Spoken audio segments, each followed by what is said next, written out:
ഈശോയ്ക്ക് എത്ര ശരീരങ്ങളുണ്ട്? എന്താ അങ്ങനെ ചോദിക്കാൻ കാരണം? കാരണം സുവിശേഷ ഭാഗങ്ങളിൽ നമ്മൾ പലയിടത്തായിട്ടും ഈശോയുടെ ശരീരത്തിൻ്റെ ഒരു വ്യത്യാസം കാണുന്നുണ്ടല്ലോ, ഉത്ഥാന സമയത്ത്, രൂപാന്തരണ സമയത്ത്. അപ്പോൾ അവിടെ എന്തെങ്കിലും ഇങ്ങനെ വ്യത്യാസം സംഭവിക്കുന്നുണ്ടോ? അത് സഭ നമ്മളെ പഠിപ്പിക്കുന്നത് ഒരു 4 തരത്തിൽ പഠിപ്പിക്കുന്നുണ്ട്. അതായത് ഒന്നാമതായിട്ട് ഈശോയെ കുറിച്ചിട്ട് പറയുക ദ ഫിസിക്കൽ ബോഡി എന്നാണ് പറയുക. എന്ന് വെച്ച് കഴിഞ്ഞാൽ ഈശോ 33 വർഷക്കാലം ഈ ഭൂമിയിൽ ജീവിച്ചു.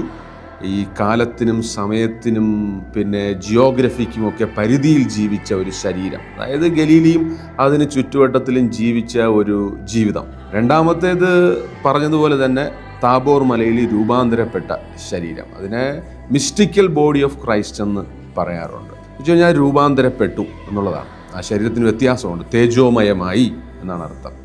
എന്നാൽ മൂന്നാമത്തേത് പിന്നെ കൂദാശയായി മാറ്റപ്പെട്ട, വിശുദ്ധ കുർബാനയായി മാറ്റപ്പെട്ട ഈശോയുടെ ശരീരമാണ്, യൂക്കറിസ്റ്റിക് ബോഡി.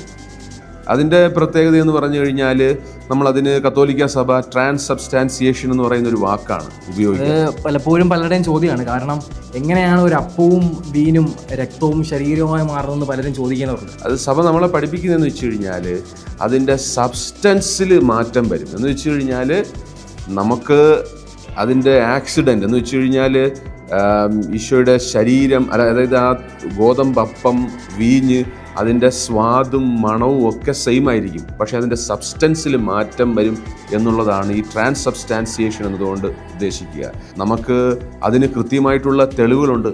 ഏകദേശം 600-700 നൂറ്റാണ്ടിൽ ലൻചാനോ എന്ന് പറയുന്ന ഇറ്റലിയിലെ സ്ഥലത്ത് വിശുദ്ധ ബലി അർപ്പിക്കുന്ന സമയത്ത് ഈശോയുടെ തിരുശരീരവും ഈ ഗോതമ്പപ്പവും വീഞ്ഞും ഈശോയുടെ തിരുശരീരവും രക്തവുമായിട്ട് മാറി. ഇന്നും അത് അവിടെയുണ്ട്. അത് ഈ ട്രാൻസ്സബ്സ്റ്റാൻസിയേഷന് നമുക്ക് കൃത്യമായിട്ടുള്ള തെളിവാണ്. അപ്പോൾ അവിടെ ദൃശ്യമായില്ലെങ്കിൽ പോലും അവിടെ ട്രാൻസ്സബ്സ്റ്റാൻസിയേഷൻ നടക്കുന്നുണ്ട്. അതെ, ആ മാറ്റം, ആ സബ്സ്റ്റൻസിലെ മാറ്റം സംഭവിക്കുന്നുണ്ട്. ഗോതമ്പപ്പം ഈശോയുടെ ശരീരമായി മാറുകയും മുന്തിരി വീഞ്ഞ് ഈശോയുടെ രക്തമായിട്ട് മാറുകയും ചെയ്യും. രുചിയും മണവും സെയിം ആയിരിക്കും, ആക്സിഡൻറ്റ് സെയിം ആയിരിക്കും, പക്ഷേ സബ്സ്റ്റൻസിൽ മാറ്റം വരുന്നു എന്നാണ് പറയുക.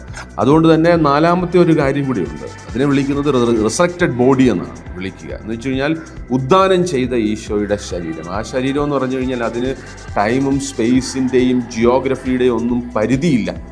പകരം എവിടെ വേണമെങ്കിലും പ്രത്യക്ഷപ്പെടാം. അതുകൊണ്ടാണ് ഈ ശിഷ്യന്മാർ വാതിലടച്ചിരുന്നപ്പോൾ ഈശോ അകത്ത് പ്രത്യക്ഷപ്പെട്ടത് എന്ന് പറയുന്നതിൻ്റെ കാരണം അതാണ്. നമുക്ക് അറിയാവുന്ന ഈശോ എന്ന് പറയുന്ന ഒരാളാണ്. അപ്പോൾ ഇപ്പം തന്നെ അച്ഛൻ 4 ശരീരത്തെക്കുറിച്ച് പറഞ്ഞു.